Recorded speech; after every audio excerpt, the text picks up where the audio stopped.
1 Coríntios, capítulo 9, versículo 1 a 27.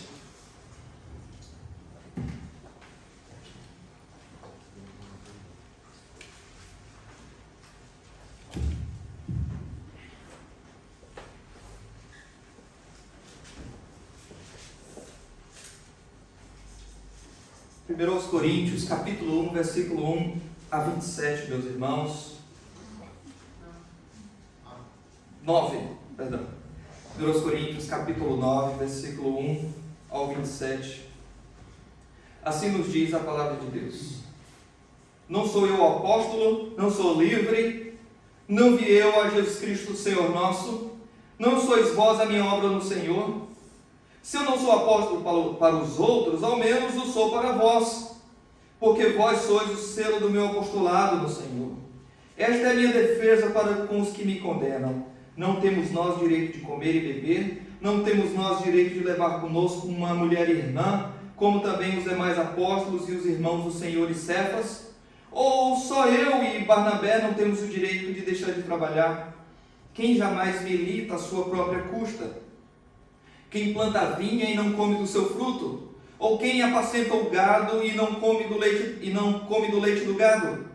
Digo eu isto segundo os homens? Ou não diz a lei também o mesmo? Porque na lei de Moisés está escrito: não atarás a boca do boi que trilha o grão. Porventura tem Deus cuidado dos bois? Ou não diz certamente por nós? Certamente que por nós está escrito: porque o que lavra deve lavrar com esperança, e o que debulha deve debulhar com esperança de ser participante. Se vos semeamos as coisas espirituais, será muito que de vós recolhamos as carnais?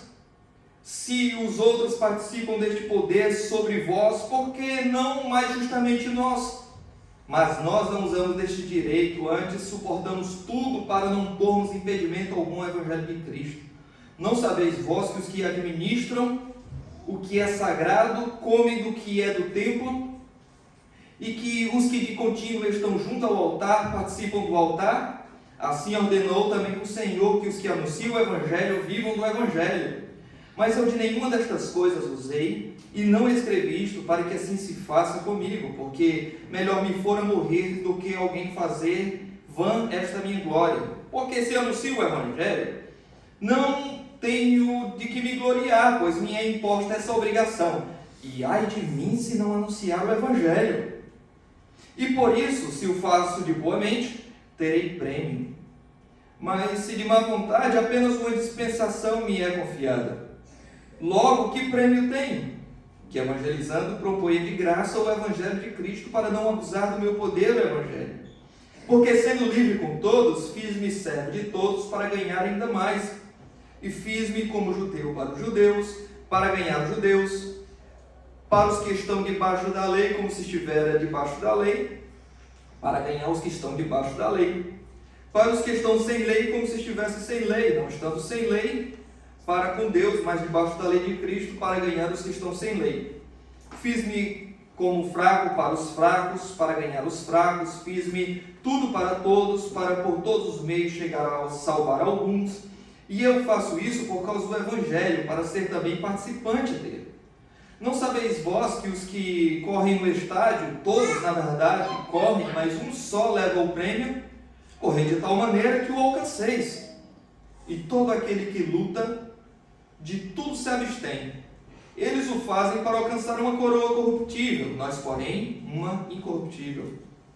Pois eu assim corro, não como uma coisa incerta. Assim combato, não como batendo no ar. Antes subjugo meu corpo e o reduzo à servidão, para que pregando aos outros eu mesmo não venha de alguma maneira a ficar reprovado. Amém. Os irmãos podem sentar. Meus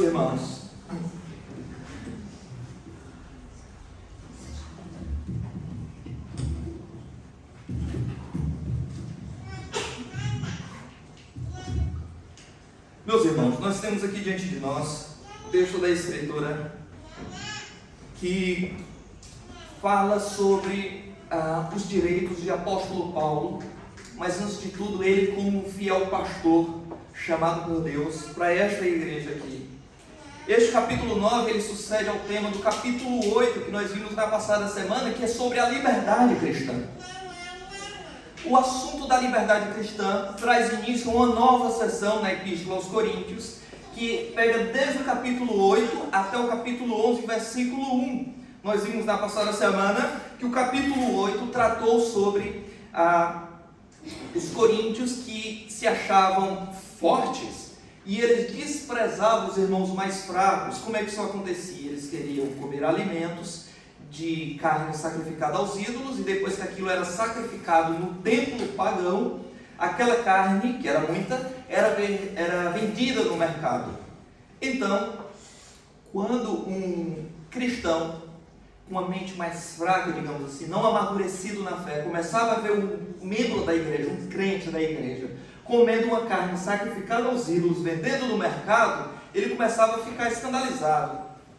Como é que pode esse irmão comer aquele tipo de carne que foi sacrificada?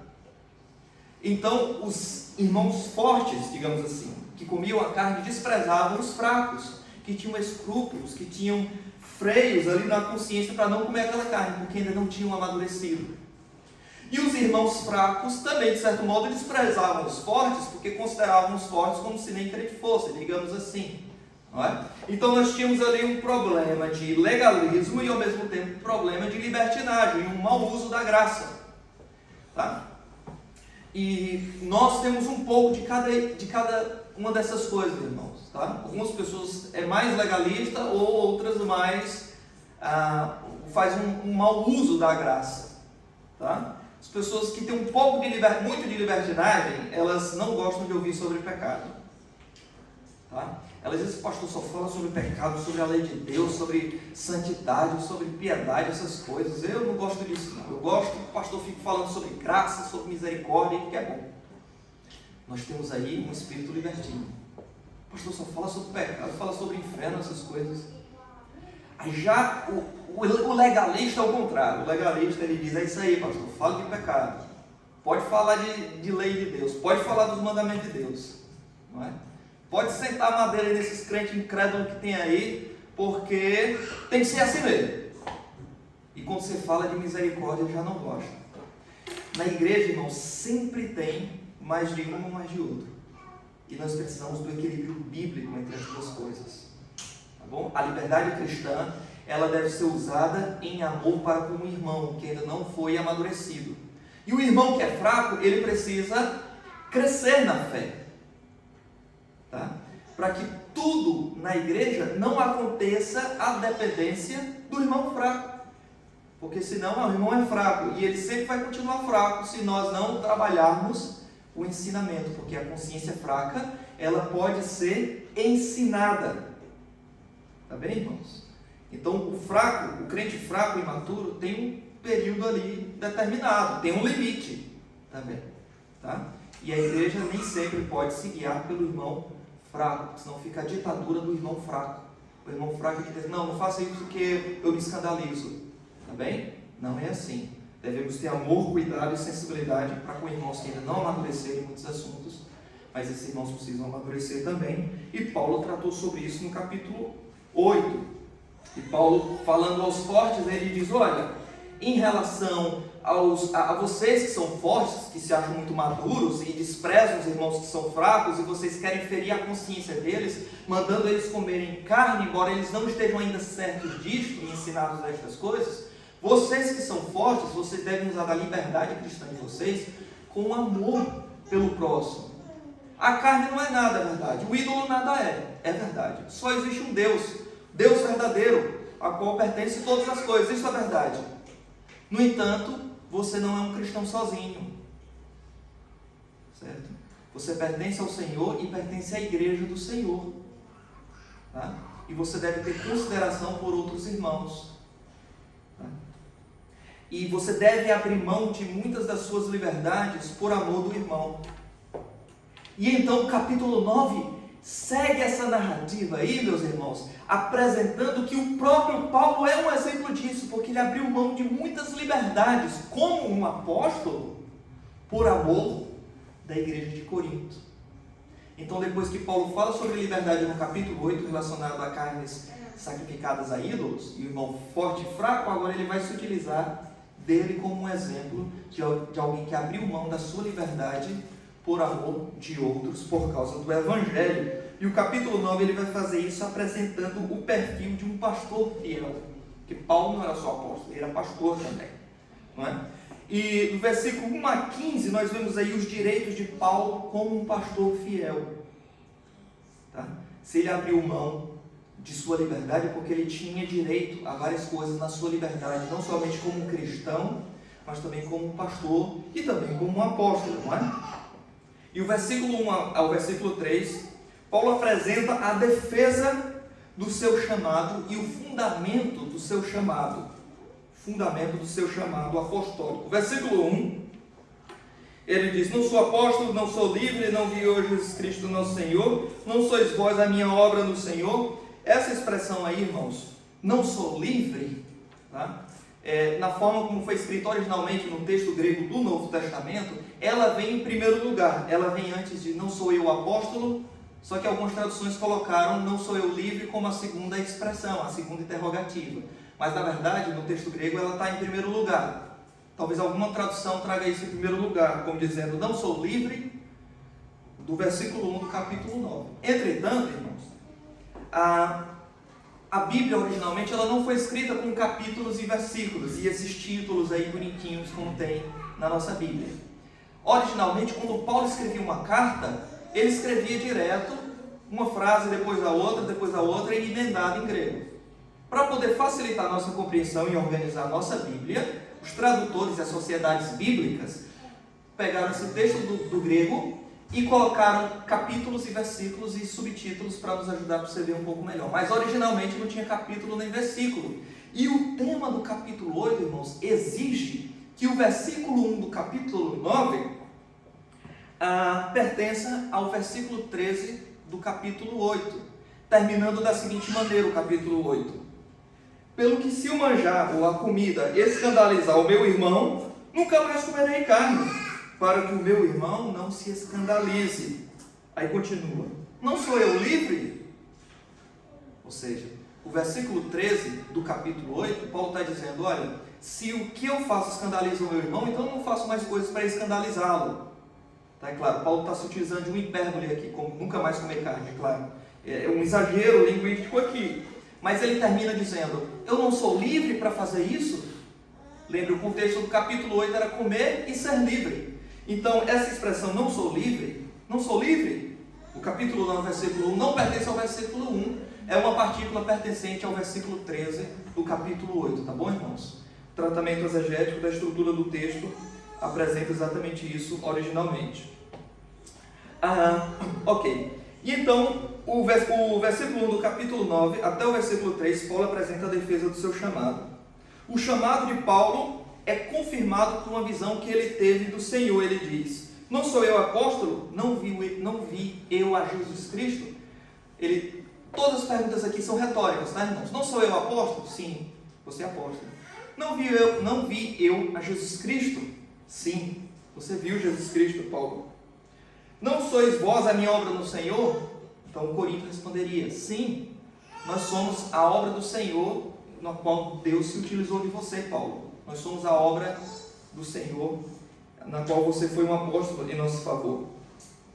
Então, quando Paulo diz, não sou eu apóstolo, e ele diz, não vi eu ao Senhor Jesus Cristo, o que ele está a dizer é que a característica de um apóstolo era ter visto o Senhor Jesus Cristo.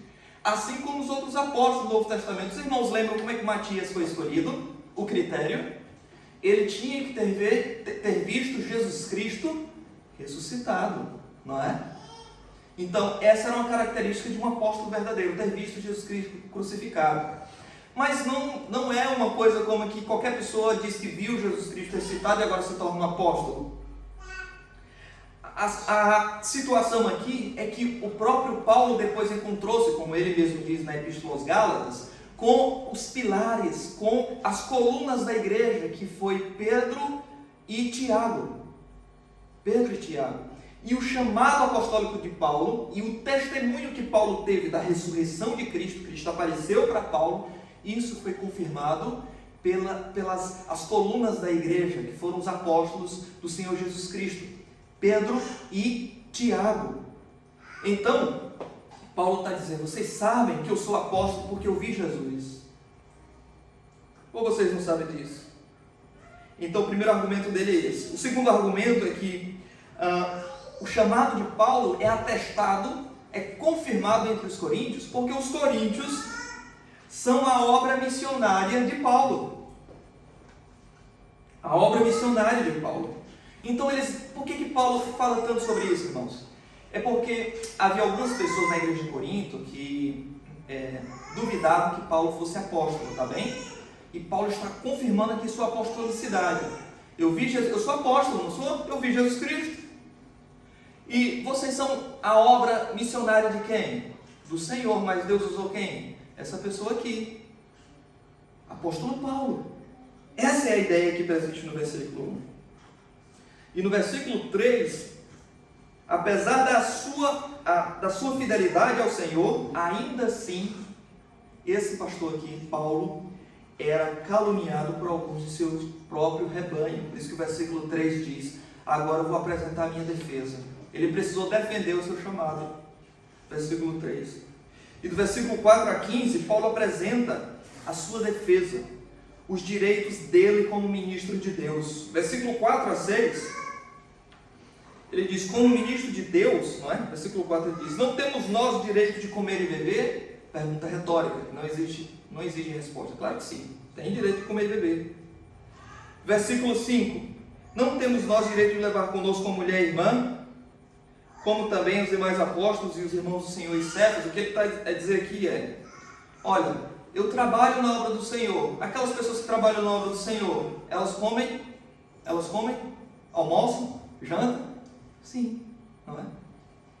E eu não tenho direito de trazer minha família para servir na obra do Senhor comigo?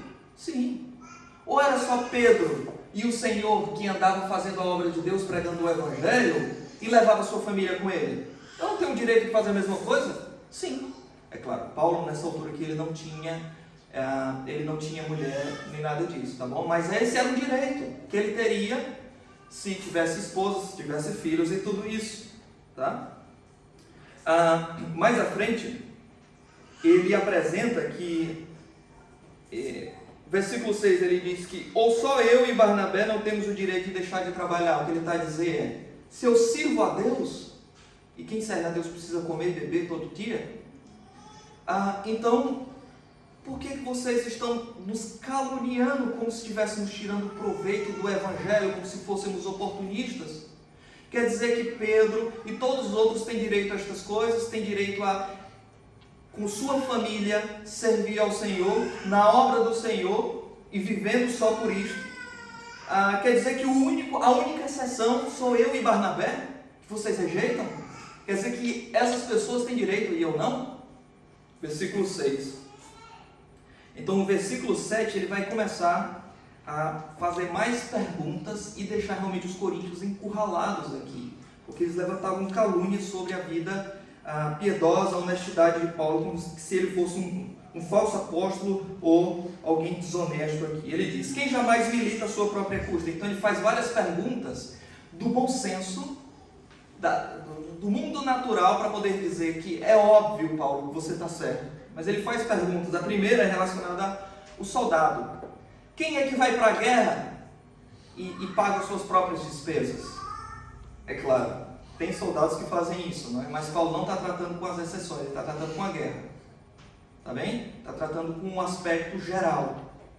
E realmente na guerra de um país, o país paga os soldados para que eles vão para a guerra. Inclusive, essa é a profissão do soldado, não é? É militar, é guerrear por um país, porque esta é a vocação deles. Então, quem é que faz isso? Eu vou pagar. As guerras não funcionam assim, não é? Um ou outro voluntário pode fazer, mas no geral não é assim. Quem planta vinha e não come de seu fruto? Ou seja, quando você planta, você espera colher do plantio, não é? Você espera colher. Quem que planta vinha e diz: não, vou plantar aqui porque não tenho nada para fazer, só para entretenimento, deixa aí as ervas crescerem e deixa assim mesmo? Não. As pessoas plantam esperando colher da vinha. Versículo ainda 7, ele usa o terceiro exemplo e diz: ou quem apacenta o gado e não come do leite do gado. Ou seja, quem cria bois e outros animais que não espera retirar dali o seu sustento, tá? Quer seja abatendo o animal, ou o leite mesmo, não é? Da vaca, enfim. Quem que cria galinhas e não espera que ela ponha ovos? Ninguém. E é melhor criar um cachorro, não é? Um gato. Tem gente que cria uns animais aí que não servem. Uma iguana, né? A iguana passa o dia todo se arrastando. Qual a utilidade de criar uma iguana, né, irmãos? Criar esses animais assim não tem utilidade nenhuma. Mas quando se trata de animais que produzem para o ser humano, sim, você faz isso esperando ter algo em troca, não é? Versículo 8 ele diz: digo isto segundo os homens, ou seja, eu falo segundo a sabedoria comum, as obviedades da vida, da vida humana. É claro que tudo que alguém faz espera um retorno lícito, correto daí. Aí o versículo 8 ele diz: mas não somente o bom senso do homem demanda isso, mas a própria Bíblia demanda isso. Ou não diz a lei também o mesmo? Porque na lei de Moisés está escrito. Aí ele cita aqui Deuteronômio 25:4, literalmente ele diz: não matarás a boca ao boi que trilha o grão.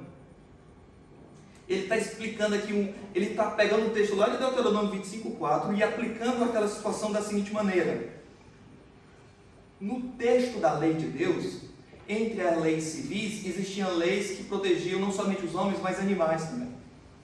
Tá? E uma dessas leis era exatamente a lei para poder cuidar de animais que trabalhavam no campo. Olha só. E o texto diz que a boca do boi não deveria ser presa, amordaçada, enquanto trabalhasse no campo. Por que existia essa lei? Porque, irmãos, ser avarento, não é? O que é o avarento? É o suvino, é o mão de vaca, não é? É o que não abre a mão de jeito nenhum, tá? Então isso aí já é coisa antiga, tá, irmãos? Já é coisa antiga.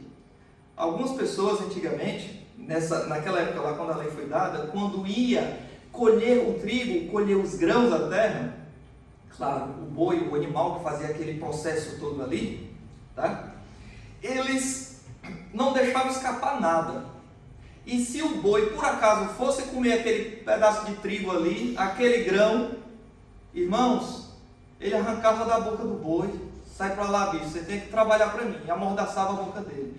Já pensou, meus irmãos, um boi com fome, coitado, não é? Trabalhando ali no campo, trabalhando, vendo trigo para todo lado e com a boca amordaçada. É uma maldade, não é? Uma maldade. E Deus diz: não amordaça a boca do boi enquanto ele trabalha. Deixa o bichinho comer. Deixa ele comer ali enquanto ele trabalha. Tá? Né? Ou seja, expressando ali a ideia de recompensa, até mesmo no caso dos animais. Tá? Se ele está trabalhando, ele está produzindo, deixa ele fazer parte também daquilo. Melhor do que amordaçar. E Paulo usa esse exemplo aqui e pergunta, versículo 9: porventura Deus tem cuidado de bois? Ou seja, Deus está preocupado com boi? Quando ele escreveu isso em Deuteronômio 25:4, Deus está preocupado com bois? Quando escreveu isso na sua lei, da palavra inspirada? Martinho Lutero, ele era muito firme e muito intenso quando falava, mas ele era muito engraçado também. E sobre esse texto aqui ele diz assim: essa palavra não foi escrita para bois porque bois não sabem ler. E é verdade, não é? Então quando Deus inspirou Deuteronômio 25:4, aquilo dali foi para servir como um princípio eterno para os homens. E não só da lei do Antigo Testamento, mas para nós também. Porque a lei do Antigo Testamento, irmãos, tem aplicação para nós. Nós precisamos perceber como é que elas se aplicam, mas é a palavra de Deus inspirada e trazida para nós hoje. É isso que Paulo faz na Nova Aliança. Ele aplica uma lei da Antiga Aliança que fala sobre os bois, irmãos, que para nós parecia ser casual, e para falar sobre sustento ministerial do pastor. Olha que coisa, não é? Como diz a palavra de Deus, a lei do Senhor é vastíssima, é amplíssima, não é? Ok, então, versículo 10: ou não diz certamente por nós, ou seja, Deus está falando sobre bois, mas sobre nós. Certamente que por nós está escrito, porque o que lavra deve lavrar com esperança. E o que debulha, no caso o boi, né, deve debulhar com esperança de ser participante. Tá bom? Então é a ideia de recompensa, até mesmo no caso dos animais. E aqui, meus irmãos, o versículo 11 vai apresentar um tipo de, que a gente chama de hermenêutica judaica, a forma como os judeus interpretavam o Antigo Testamento. Isso é uma forma muito interessante no caso do boi aqui. Versículo 11 ele diz: se vos semeamos as coisas espirituais, será muito que de vós recolhamos as carnais. Ele está pegando aqui o que a gente chama de argumento Kal-Ahomel, ou seja, do maior para o menor, do mais pesado para o mais leve, do óbvio para as coisas mais óbvias ainda. Ou seja, se Deus fala isso com animais, muito mais para nós, irmãos, né? Se essa verdade se aplica a bois, o que dirá a nós? Não é? Nós semeamos entre vocês, ó igreja da cidade de Corinto, semeamos coisas espirituais, e coisas espirituais não se compram. Elas não têm um valor que possa comprar coisas espirituais que são preciosíssimas. Semeamos coisas espirituais, será muito que de vós recolhamos as carnais, que podem ser compradas? Pergunta retórica aqui, tá? E no versículo 12, Paulo diz que embora fosse direito seu de receber coisas carnais, materiais, no caso, sustento da igreja de Corinto, versículo 12 ele diz: entretanto, nós não usamos deste direito, antes suportamos tudo para não pormos impedimento algum ao evangelho. Embora fosse direito de Paulo, assim como era dos outros apóstolos que recebiam, nós acabamos de ver aqui, andavam com a mulher, não é? Fazendo a obra de Deus.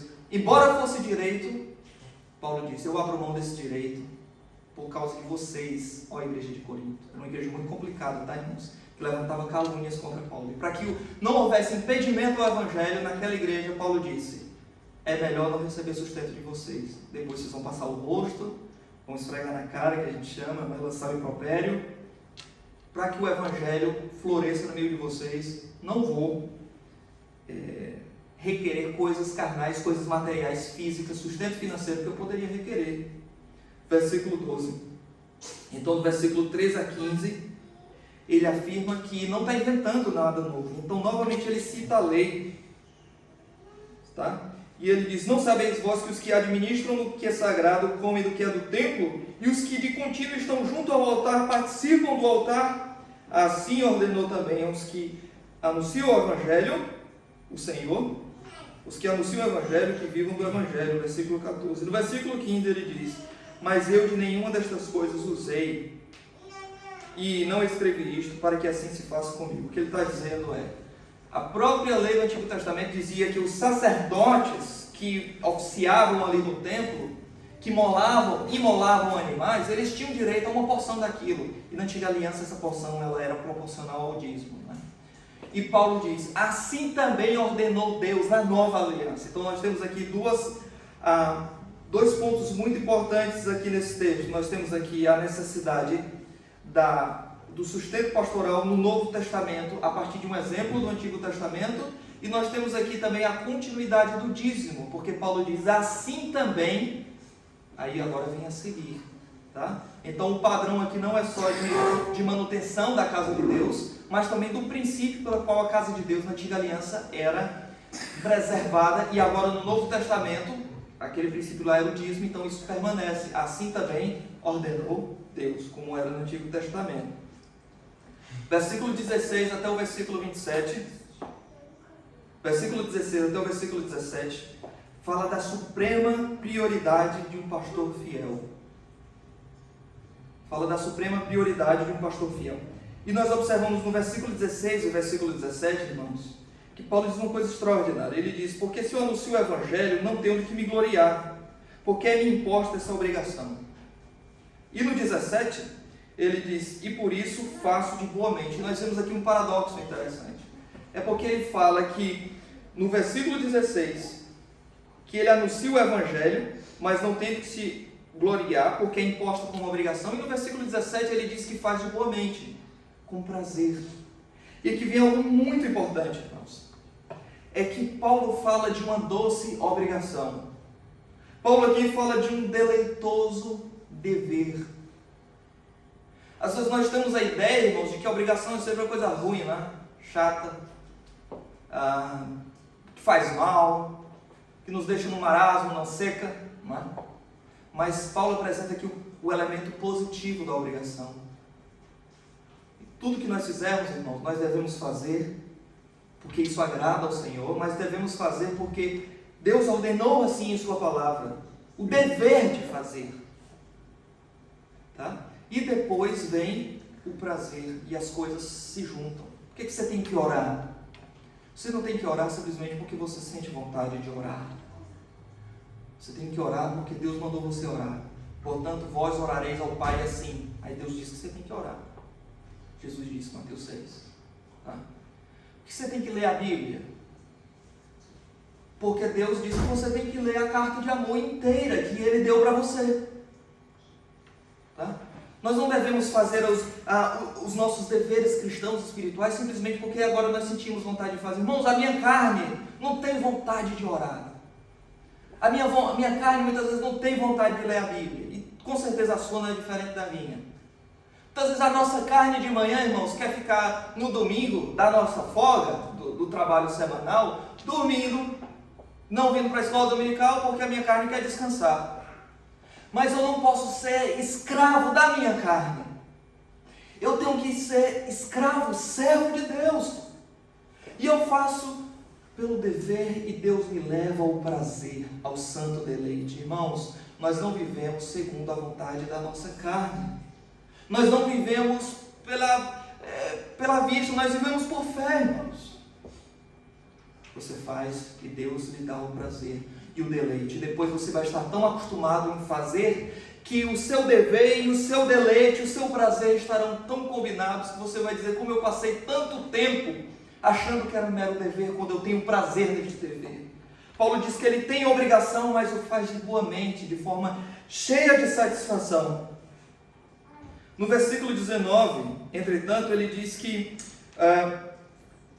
sendo livre para com todos, no versículo 18 ele diz que ele evangeliza, propõe a graça do evangelho para os outros, de boa mente, mas não para abusar do seu poder do evangelho. Ele não quer impor, ele usa da sua liberdade em favor do próximo, em favor do outro. Versículo 19, ele diz que ele sendo livre para com todos, ele se fez servos de todos, ele abriu mão da sua liberdade para que o evangelho crescesse. E como assim abriu mão de sua liberdade? É porque, versículo 20 e 21, quando ele ia conversar com os judeus, ele se fazia como os judeus. Não lembram lá daquele texto de Atos, em que quando Paulo foi pregar o evangelho aos judeus, ele raspou sua cabeça sem crédito lá, e quando ele foi acompanhado de Timóteo, ele pediu para Timóteo se circuncidar. Não havia necessidade de Timóteo se circuncidar, mas os judeus não receberiam Timóteo para ouvir a pregação da palavra de Deus por meio de Timóteo se ele não tivesse feito isso. Ele o fez de boa mente. Mas se alguém dissesse que Timóteo não deveria se circuncidar para poder conseguir mérito diante de Deus, aí ele não iria se circuncidar, que foi o que aconteceu lá em Gálatas, com os judaizantes. Então, meus irmãos, Paulo, para os judeus, ele se fazia de judeus. E para os não-judeus, aqueles que não tinham a lei, a Torá, ele não se fazia de judeu. Ele era compreensível, ele era sensível aonde ele ia. Quando os irmãos lembram no texto lá de Atenas, ele pregou o evangelho no Areópago, citou filósofos, citou Epimênides, enfim, e começou a pregar o evangelho ali para o meio dos pagãos. Ele não diz, conforme diz a lei, ele não fez isso. Está bem? Então Paulo tinha uma sensibilidade missionária muito aguda. No versículo 22, meus irmãos, 20 até o 22, nós observamos diversos meios lícitos empregados a serviço do evangelho, não é? Ele diz que fiz-me tudo para todos, para por todos os meios chegar a alcançar alguns. O que isso significa, irmãos? É que conforme a necessidade, Paulo se utilizava de meios lícitos para prudentemente pregar a palavra no ambiente onde ele estivesse. Já vi esse texto aqui muito maltratado na mão de pessoas que inventavam coisas qualquer aí para poder pregar a palavra de Deus. Então, já vi gente dizendo, fiz-me de punk para evangelizar os punks, né?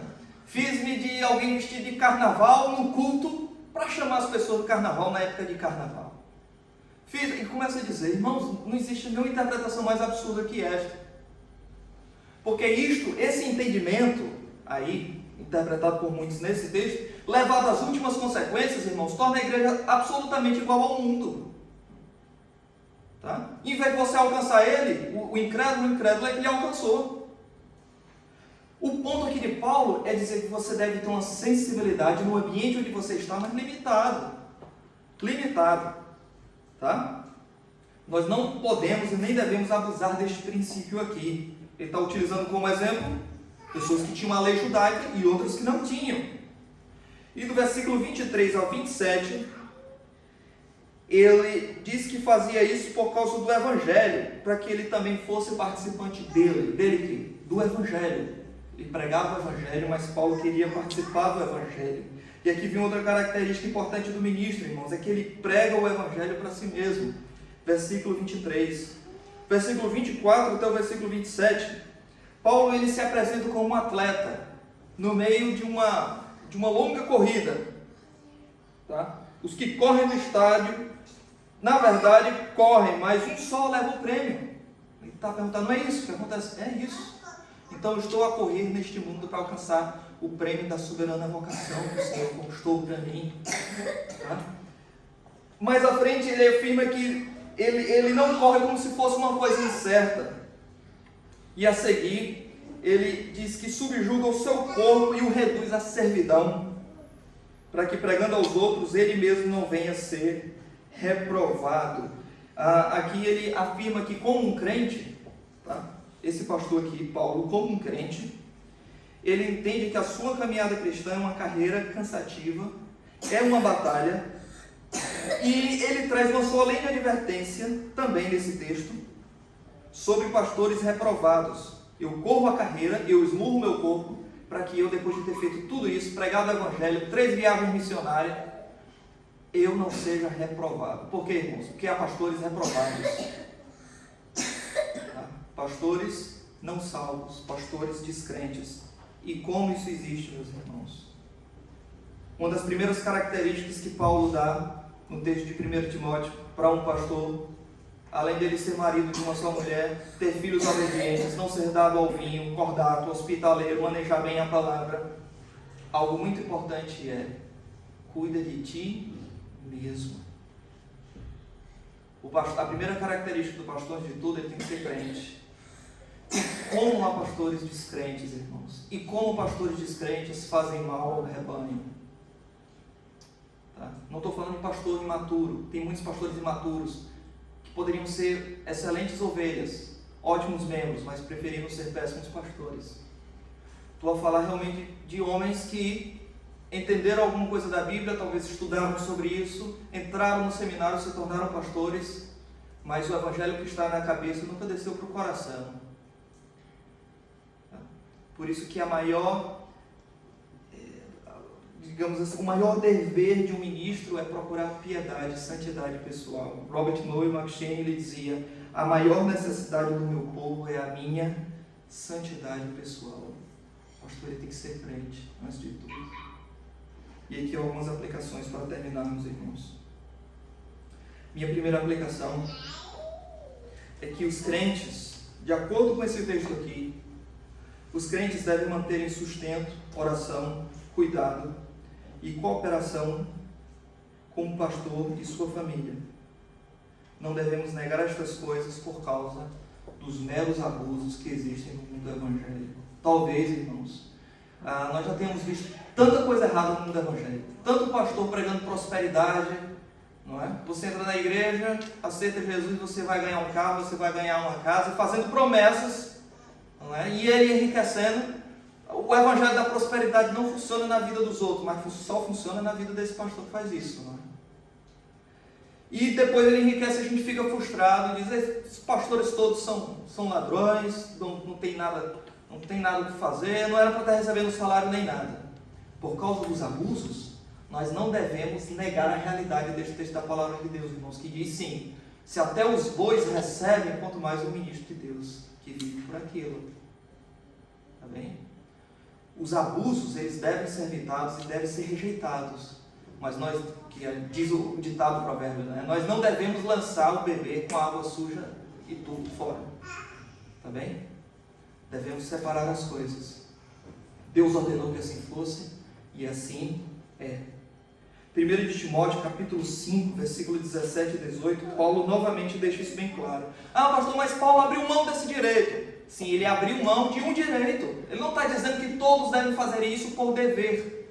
Era um direito dele, ele não quis com essa igreja. Mas ele mesmo diz que este é um direito de um ministro de Deus.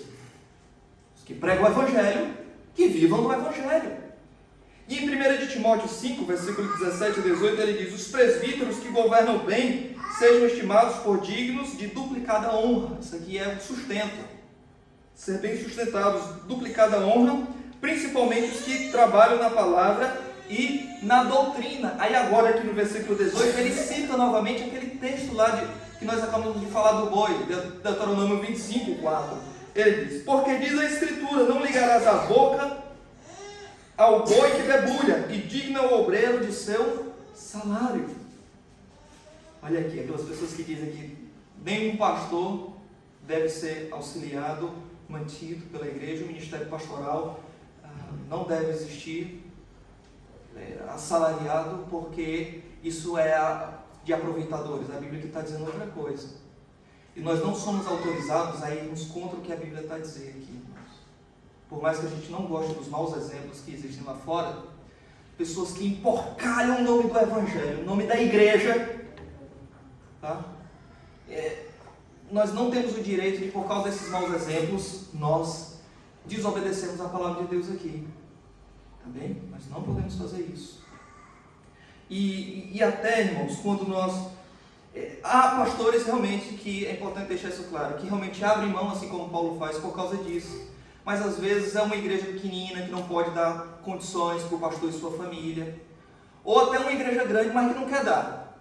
Não quer ajudar o pastor, nem sua casa.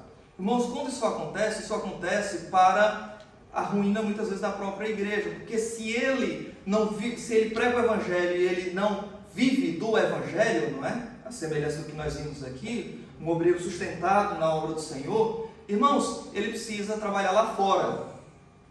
E aí ele vai passar o dia todo lá fora, de segunda a sexta ou de segunda a sábado, às vezes tem escala no domingo, e saindo às vezes tarde da noite, e ele não vai ter tempo para poder estudar a palavra, para trazer no domingo, nas reuniões da igreja, nem nada disso, e vai ser aquela sopa, aquele caldo ralo, fraco, e a igreja vai passar fome espiritual, e isso vai acontecer para a própria ruína da igreja.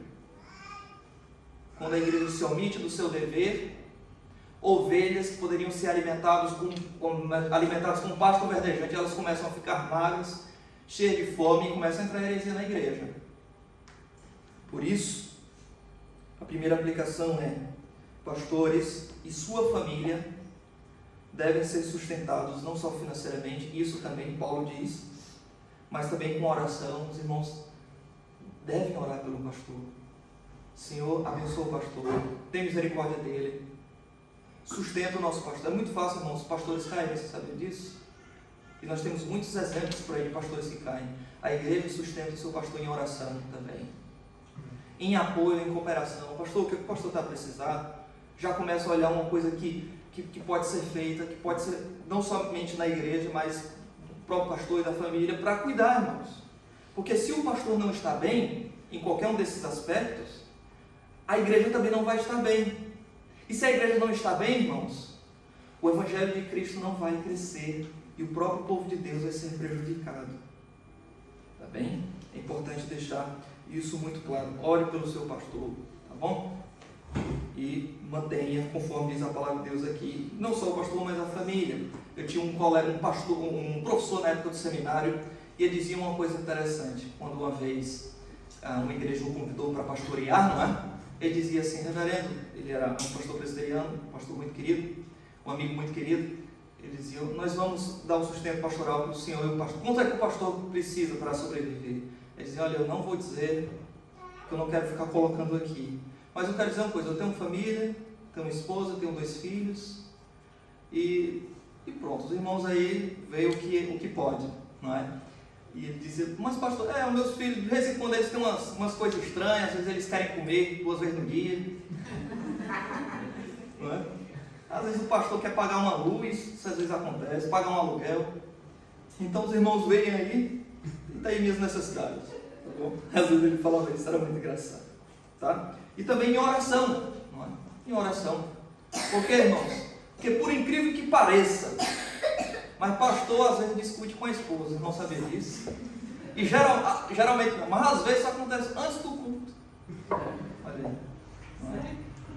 Então, meus irmãos, são só os irmãos que pecam antes de vir para a igreja, o pastor também pega e precisa ser sustentado em oração. Fidelidade. Muitos pastores se desviam do evangelho, começam a ensinar coisa errada e a vida da igreja cai numa depravação. Por quê? Por culpa do pastor, mas também porque não foi sustentado em oração. Minha outra aplicação é sobre a atual necessidade de encontrar pastores fiéis. Nós não estamos aqui a falar sobre o sustento de qualquer pastor, tem que ser um pastor fiel. Um ministro fiel do evangelho, que abra a Bíblia, que ensine a Bíblia, que pregue a Bíblia e que faça isso com toda diligência, com todo cuidado, com toda perícia, com todo esmero, por causa das almas, porque um dia, esse pastor, Hebreus capítulo 13 diz isso, que eles estarão a prestar conta diante de Deus, e eles pastoreiam nessa expectativa, e cuidem dele, para que eles façam isso não gemendo. É isso que diz Hebreus capítulo 13, né? Há necessidade de pastores, tem muitos pastores, muito ministro do evangelho aí, irmãos, mas o que tem de falso pastor? O que tem de falso ministro do evangelho, irmãos, não dá nem para contar, tá, irmãos? Não dá nem para contar. Há uma grande necessidade de ministro do evangelho. Qual é a principal característica do ministro do evangelho, meus irmãos? É alimentar as ovelhas, pregar, ensinar, aconselhar, estar junto sempre com a palavra, meus irmãos. Se a igreja tiver um bom louvor, se a igreja tiver muito tempo de oração, mas se não tiver palavra, meus irmãos, pregada, os irmãos vão morrer de fome. Aqui é Belém, casa do pão. As ovelhas vêm para a casa do pão e não tem pão, tem pedra. Tem uma pessoa aqui falando qualquer coisa, falando novidades do dia a dia, falando de detalhes aí da política, da geopolítica, não sei, de vacina, de varíola do macaco, de cada coisa. Contando piada, tem uns pastores também que vêm para contar piada, né? Vêm para cá não, né? Mas que vão por aí, para contar piada. Irmãos, nada disso alimenta as ovelhas. Isso só, como diz Spurgeon, né? Isso só entretém os bodes. As ovelhas ficam morrendo de fome na igreja, os bodão engordando. Engordam. Falsos ministros. Falsos ministros. O principal trabalho do ministro é pregar, ensinar a palavra. A palavra é que traz conversão, irmãos. A palavra é que traz santificação. Todo o resto é palha. John MacArthur, uma vez escrevendo uma carta sobre como deveria ser o tratamento dos membros de sua igreja com o pastor, ele disse da seguinte maneira, olha que coisa linda e verdadeira. Ele fala assim para os membros da igreja: empurre o seu pastor para o escritório, tirem a porta da placa escritório e substituam por outra que diz sala de estudo. Tranquem-no com seus livros, o seu computador para escrever sermões em sua Bíblia. Forcem-no a se ajoelhar diante dos textos, dos corações quebrantados, da inquietação de vidas de um rebanho dado à superficialidade e diante de um Deus santo. Obriguem-no a ser o único homem na igreja que conhece bastante acerca de Deus. Atirem-no para o ringue a fim de boxear com Deus, até que ele aprenda quão pequenos são seus braços. Coloquem-no a lutar com Deus por toda a noite, permitindo que saia apenas quando estiver machucado e surrado, a ponto de ser uma bênção. Feche a boca desse homem, para que ele não seja continuamente um mero discursador. Impeçam sua língua de tropeçar em coisas não essenciais. Exijam que tenha algo a dizer antes dele quebrar o silêncio no culto. Queimem os seus olhos com o estudo cansativo da palavra. Desarticulem seu equilíbrio emocional com a preocupação pelas coisas de Deus. Façam-no trocar sua aparência piedosa por uma caminhada verdadeiramente humilde com Deus e com os homens. Leve-no a se gastar para a glória de Deus. Desligue o telemóvel dele. Destrua suas folhas de avaliação sobre o que a vizinhança e a igreja, como é que ela quer que seja a igreja. Coloque água no seu tanque de gasolina, dê-lhe uma Bíblia e amarre-no ao púlpito. Ponham-no à prova, examinem-no doutrinariamente, submetam-no a testes. Humilhe-o por sua ignorância acerca das coisas divinas, envergonhem-nos por causa da sua boa compreensão de assuntos econômicos, políticos, campeonatos esportivos e questões sobre partidos. Riam dele diante de suas frustradas tentativas de ser um psicólogo no púlpito. Formem um coral ao redor dele, cantarolem e assediem noite e dia, dizendo: pastor, queremos conhecer Deus. Quando por fim ele subir ao púlpito, pergunte-lhe se ele tem uma palavra vinda de Deus. Se não, dispense-no. Diga-lhe que você também sabe ler o jornal, digerir os documentários da televisão, avaliar os problemas superficiais do dia, lidar com as enfadonhas tendências da comunidade e abençoar o arroz e o feijão. Muito melhor do que ele. E quando, entretanto, num dia, ele proferir a palavra de Deus, ouçam. Quando ele for inflamado pela flamejante palavra de Deus, consumido pela ardente graça que o abrasou, quando for privilegiado de haver traduzido a verdade de Deus ao homem no culto, no seu final, quando for transferido da terra para o céu, sepultem-no de forma gentil e amável, toquem a trombeta emudecida, ponham-no para descansar suavemente este homem, colocando no caixão uma espada de 2 gumes, e entoie um cântico de triunfo solene, pois antes de morrer, seu pastor se tornou homem de Deus. Que maravilha, meus irmãos. Martinho Lutero dizia que a oração, meditação e a tentação compõem o ministro. Continue orando pelo vosso pastor, meus irmãos. Vamos orar. Senhor Deus, Pai amado, obrigado pela Tua palavra, Senhor. Sustenta o Teu povo na Tua palavra. Sustenta a mim, que sou um vaso muito frágil e que com muita facilidade posso ser quebrado e trincado, mas que até hoje sou preservado por Tua graça. Ajuda-me, ó Deus. Cuida do meu rebanho, Senhor, que Tu me confiaste, que pertence a Ti. Um dia prestarei conta de cada uma dessas pessoas aqui perante o Senhor. Que eu não veja alguém que está aqui a gritar na eternidade, embora tenha escutado esse sermão. Que coisa terrível, Senhor. É alguém do banco e para o inferno, mas muito pior, é alguém despencado do púlpito para o inferno. Por isso me guarda, Senhor. Me preserva das tentações, de tudo que é mal, Senhor. Guarda os meus olhos, guarda a minha intelectualidade, a minha mente, para a pureza da Tua palavra, Senhor. Guarda a minha família também, Senhor, os meus filhos. Abençoa o ministério nessa igreja, Senhor. Em nome de Jesus, amém. Quero convidar os irmãos a ficarem